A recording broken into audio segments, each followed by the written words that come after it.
Hi, this is Prox Sam. Welcome to this episode of the Living and Working Abroad show. Um, what's the difference between a reason and an excuse? There's nothing actually, and it doesn't matter what the reason is. If you've got a commitment, then you should change your always keep that commitment. There's no reason, there's no excuse for not doing that, whatever the circumstances. Um, I had quite a good reason, a couple of good reasons I could have used as an excuse not to turn up for this live show today, but we're here and we're doing our stuff, and we're going to be discussing today the new tax year for our uh, uh, tax year ahead, continuing our theme. I've got a bit of a different background, as you can see at the moment. You can see it's quite a dramatic sunset um, in this part of the world.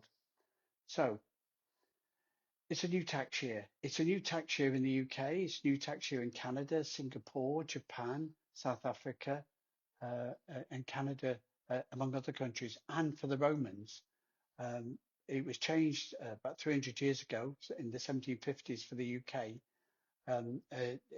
to be slightly different for the calendar year, but these countries stuck by the traditional tax year starting at the old calendar year, New Year, which is around about the spring equinox. So that's where we are now.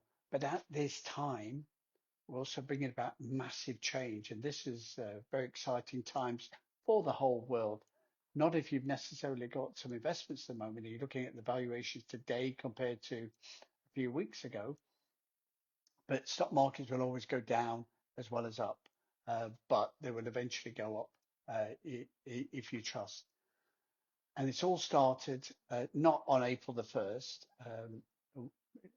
Donald Trump wisely changed his date for that onto the 2nd of April, and he's given all the countries around the world, uh, uh, well, most of the countries around the world, uh, a week to respond or prepare for his Liberation Day, an introduction of tariffs to everybody around the world. His major attack is on countries like um, the EU, not a country, but a trading bloc, and China, who've got massive trade surpluses against the UK. The irony that they're pointing out is that um, China has a trade surplus with the USA. They take that money and then they lend it back to the USA to finance the debt of the government. So there's some big macroeconomic ideas at play here to try and change the balance and change the direction of the world, a sunset on the past and maybe a brighter future looking forward. That is the idea, but what will it bring? And is the tariffs what it can be?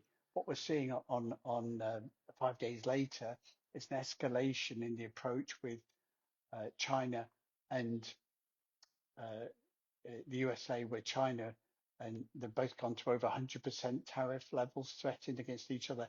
Everything gets implemented today, so that's going nowhere.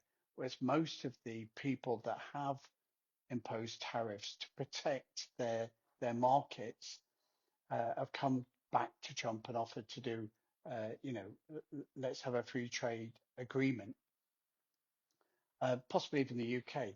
The UK had a massive opportunity with Brexit. Brexit was about getting out of the EU.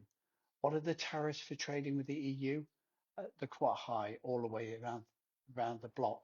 The EU is all about protecting the countries of the EU for their trade. So it doesn't care about the USA or Russia or any of the emerging economies around the world. It's about the EU first. And to be a member of the EU, that means all its citizens have to pay a tax.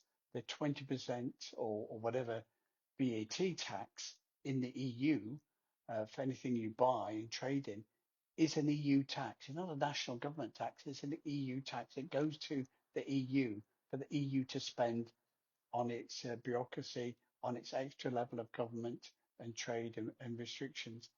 The UK came out of the EU. They had their Brexit. They had their free trade opportunity and they didn't take it. They kept VAT in the UK and didn't embrace any of the potential benefits for the British people that Brexit could have brought. So it could have created mayhem. Instead, we got COVID and no real progress, except that the metropolitan elite influencing the politics of the government changed the leaders a couple of times. Liz Truss tried to introduce a dramatic budget in a Liberation Day style, but did the wrong delivery, the wrong timing, in the wrong way. And that didn't go very far before the establishment bit back again. So this is what Trump is trying to do now, except that Trump has got 4 years to try and do this.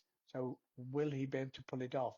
And what is the objective? Is the objective to have tariffs between trade, or is it the objective to end up with free trade with no tariffs? So it's one big trading zone. For example, one of his advisors, Elon Musk, has suggested that the EU and America could have a free trade zone between them.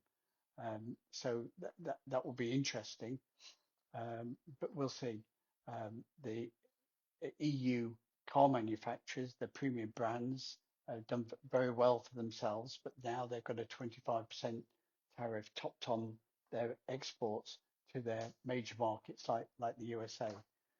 So we'll begin to see that unwind as implementation day goes ahead this Wednesday, the 9th of April, the very start of the new tax year. So it could be a real liberation day. It could be the sort of dream that the Brexit and the Liz Truss type of approach to low taxes, to encourage investment and diversity in an economy could suddenly pick up for America. This is what the MAGA approach is in America. They want to make America great again. So if they want to get investment in America, they need low taxes. And one of the ways to reduce those taxes, to reduce the inflation, is to stop the tariffs on the imports that they're getting or the exports to help it grow again. And if America's got low taxes, then the American industry will be rebuilt. So it's not about necessarily taking jobs from around the world, but it could be. You look at Tesla, you look at Apple, major major USA businesses manufacturing in China, manufacturing anywhere but America. So big opportunity there for them to progress what they're doing. Um, Whether Liberation Day proves to be a sunset or a sunrise, we will see. And we'll be able to look at that again in the future going ahead for expats living and working abroad. But of course, a great opportunity as well is to end some of the conflicts around the world. Um, there's lots of noise going on about the Israeli conflict with Gaza, um, following the atrocity a couple of years ago. Let's not forget that um, Hamas and Hezbollah in Beirut and the Houthis in Yemen are all state sponsored by Iran. And it's interesting at the moment, although it's not very well reported, that the USA are bombing the hell out of the Houthi rebels in Yemen, and Iran have actually pulled out their diplomatic support from Yemen and for those Houthis for fear of reprisals. So there's negotiations going on there. Iran and Russia are in bed together. Are they going to settle and come to an agreement that will allow the world to get on with peace and prosperity, or will it be an antagonistic reaching of military as well as economic power with the tariffs? More to be seen as the current spring season unfolds and the tax year emerges. So what are you going to be doing living and working abroad? Where are you going to be? The interesting thing in the last few years is that in major EU destinations for UK expats, Portugal and Spain, there have been dramatic changes in the taxation. And the result of this is that, the low tax benefits, um, like the habitual non-resident scheme in Portugal, has now been removed. You can't do that. You can't get granted that anymore in Portugal. If you've got an existing scheme, it'll run for the balance of the 10 years, and then it's pulled. So now going to Portugal as an expat, you've got potentially 20% taxes. And there's a digital working scheme in Spain, but it's still 24% taxes. So it could be that UK is still a relatively low tax economy, even though I still cannot imagine why the UK, the last UK government increased corporation tax from 19 to 25%, but that's what they did. But for small businesses, uh, uh, uh, with turnovers up to 250,000, you can still get below 25% and maybe down as low as 19%. Corporation tax, when you're working through a personal service company, gives you the benefit of a fixed rate tax, uh, whether that's 19% or 25% in the UK, or whether it's 12.5% in Cyprus, or whatever the jurisdiction that you need to consider. The old American regime under Biden uh, uh, is sort of blown away, but they were pressing very hard for lots of different global order schemes to try and raise the ratchet. And one of those was to have a minimum corporation tax rate, which has now been abandoned by the global market. It's certainly not being pressed for by the USA anymore. So global taxation up to a minimum of corporation tax rate of 15%, it's not going to come. So you can look for competitive tax rates. But countries like Cyprus had to increase their tax rate above 10% to 12.5 just to avoid that tax haven status.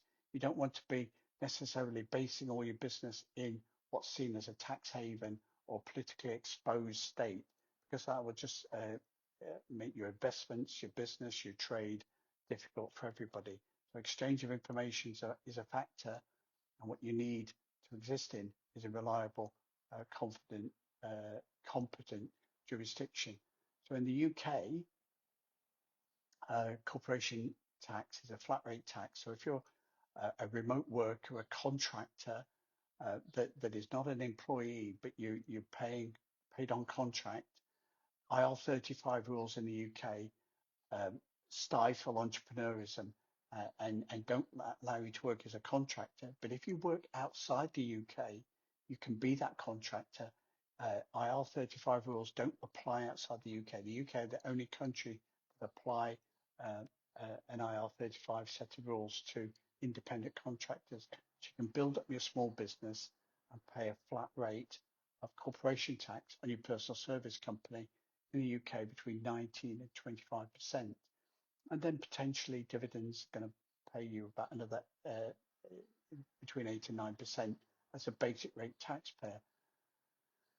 But then dividends go up to 39%. So again, you're back in this marginal tax rate of income tax, which takes you higher and higher and higher. So how to get away with that? Portugal used to be a way to get away with it because movable income like dividends and interest is taxed in your country of tax resident. So as a existing habitual uh, uh, uh, habitual non-residents in Portugal could get dividends from overseas and pay no Portuguese tax on it. That's not the situation going forward. So where can expats go in a safe, compliant country around the world? Well, ProEx EU base is Cyprus, and we believe that Cyprus has got a lot to offer expats and international business at the moment. If you need a holding company to manage your European or global business from, this, the, with management and control in a Cyprus corporation, You can take a cost and expense out of a higher corporation tax jurisdiction, potentially reduce your corporation tax from 25 to 12.5% in Cyprus. So that's the first thing. Even if you're just operating from a personal service company and your income is 150,000, you're still only going to pay a maximum 12.5% corporation tax. Now, there are Middle East states where you can go and work and pay no tax. That's a different lifestyle, it's a different choice. But for a European lifestyle, an international government, an affiliated NATO member in the European Union um, and the Schengen zone potentially, it offers a lot of opportunities. Because then when you start looking at what expats can get, there's a number of different opportunities available that open up some significant doors with the right type of investment or the right type of setup in Cyprus. An employee could be paying a maximum, get a 50% income tax discount for 15 years. So you could be paying a maximum income tax rate of 17.5%, which is quite contracted. A maximum, even if you're earning £1 million a year, your income tax rate could be 17.5%. The other side of the coin is that if you're operating a personal service company and you accept you've got a corporation tax bill elsewhere, once the corporation tax bill is paid, say 12.5% in Cyprus, dividend tax is zero, not 8% for basic rate taxpayers in the UK, not 39% for high rate taxpayers in the UK. Dividend tax rate for 17 years for expats is 0%, whether they're working from a personal service company as a contractor, or whether they're an investor or a shareholder. So if you've got a big shareholding portfolio, yes, you could choose some other jurisdictions, but that doesn't include Portugal anymore. But Cyprus now, you could still have your family home in Cyprus, have a tax residence in Cyprus, and pay 0% dividend tax for more than 15 years as an expat. So two options, either 50% income tax rate, paying a maximum of 17.5%, or 0% dividends as a contractor with a corporation tax rate of 12.5%. Either way, Cyprus is looking really, really attractive. If you actually are lending money from your holding company or from your personal portfolio to your company, so if you're funding your business by lending it money, same again with Cyprus as a tax resident, the interest you receive is 0% tax. 0% tax on interest, on dividends as an investor or as a business entrepreneur, or as a personal service company. So it gives you quite a lot of opportunities to do that. But it's even more because what the two-tier Starmer government has done is now added inheritance tax to your pension pot. Now, tax creep is epitomised with inheritance tax, with it being the fastest growing tax over the last 5 years as more and more people die, and with inflated property prices and investments and savings from their life all falling under inheritance tax. The personal allowance has been frozen. It's been frozen for more than 10 years at £325,000. But a couple potentially could still give away about £1 million free of, if they've got a residential property in the UK and they're married when the first partner dies. So that's £1 million. But now your pension pot is added to that. So if you've got a £20,000 pension, that's typically a pension at the moment with the annuity rates, they're going to pay you about 5%. So a 20,000 pension is about 400,000. If you've got £1 million fund, potentially can give you a 50,000 pension and keep you as a basic rate taxpayer in the UK. Now, that's 20% tax in the UK, but now when you die, that doesn't go to your family. It's not left to your uh, family for them to enjoy that income. Even though you've saved that money all your life, you're now going to pay an inheritance tax as well at 40%. And while you've still got the 325,000 allowance, that's added on to your property and your investments and all your other assets as well. So more people are going to fall under the scope of inheritance tax as pension pots are considered. And this is money purchase invested funds. So how can a British person with a large money purchase invested pension scheme that built up all their working life, how can they avoid the spectre of inheritance tax or the spectre of 45% income tax on drawing the money down on their UK pension and keep it still invested? Um, Again, Cyprus is an answer. If you are a pensioner, if you've got a pension fund, if you're over 55 and you draw down your personal service, personal uh, invested pension, then potentially, actually in Cyprus, you pay 5% pension tax. So you draw your fund down, pay 5% tax, and you've got cash in your hand um, and and available. But paying, whether it's £1 million or £2 million, a maximum 5% tax rate, even if you've got other income. So if you're still working at 55, you can still be a Cyprus tax resident and draw down your pension fund for 5% flat rate tax and free that money out of the tax trap, which is either higher uh, uh, marginal income tax rates in the UK up to 45% or inheritance tax at 40%. You take it out of there and, and use it for your own resources. First of all, once it's free of the income tax liability, you can invest it tax free. A pension fund like that realized into cash in Cyprus can then be invested without any further liability to capital gains or income tax during your lifetime. And there's no inheritance tax in Cyprus. So your freed up pension fund costs you 5% during your lifetime. It's forcing you to pay that tax now in your lifetime in Cyprus, but that 5% tax that you pay now frees you from inheritance tax of 40% when you die, plus the liability of income taxes up to 45% in the UK, all pointing towards you know pension. Taking a pension in Cyprus is a much more tax efficient option. Don't forget what we said earlier.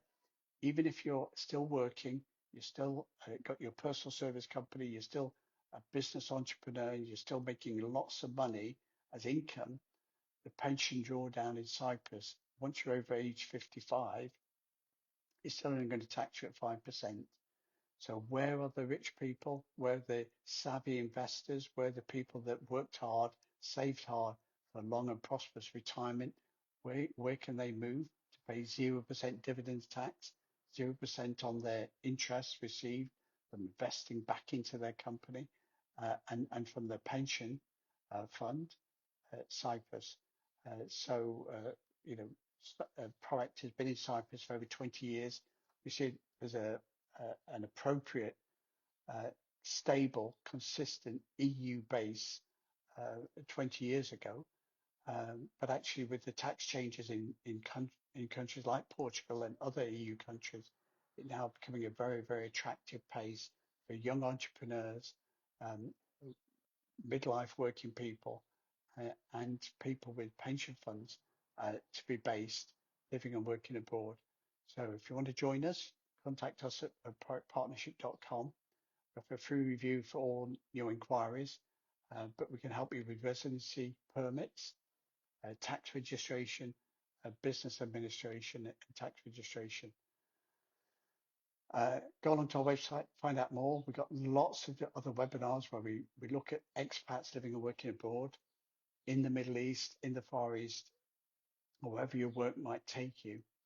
But what we keep seeing in this world of change, whatever the fallout and the outcome and the objective from Liberation Day tariffs in America and the current autocratic tax burdening government in the UK is, Cyprus will remain a stable, low tax, friendly environment for expats living and working abroad. For more information and guidance, contact us at propartnership.com. Thanks a lot for listening, and we'll see you next time to progress doing tax saving returns for expats in Cyprus, UK, and around the world. We'll speak to you soon. Thanks very much for listening.